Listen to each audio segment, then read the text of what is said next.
Welcome to Penrose Learning, where we make understanding easy.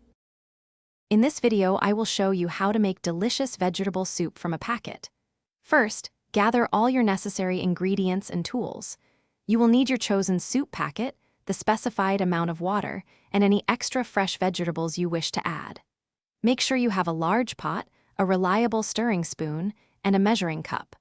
Always take a moment to read the instructions on your soup packet thoroughly before starting. Now, let's prepare our ingredients.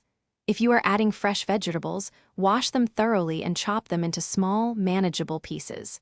Next, using your measuring cup, carefully measure the exact amount of water specified on your soup packet. Pour this measured water into your large pot. Then, open your vegetable soup packet and add all its contents directly into the pot with the water, ready for mixing.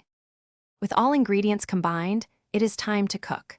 Place your pot on the stove over medium-high heat and bring the mixture to a rolling boil, stirring occasionally to prevent sticking. Once boiling, reduce the heat to a low setting. Cover the pot with a lid and allow the soup to simmer gently. Cook for the duration recommended on your packet, typically between 15 and 20 minutes, until vegetables are tender. Your delicious vegetable soup is now ready. Carefully remove the hot pot from the stove. Before serving, give the soup a good stir to ensure all ingredients are well distributed and the flavors are perfectly blended. Ladle the warm soup into individual bowls. For an extra touch, you can garnish it with some fresh herbs like parsley or a sprinkle of black pepper. Enjoy your homemade, comforting meal. Thanks for watching. If this was helpful, leave a like and consider subscribing. See you next time.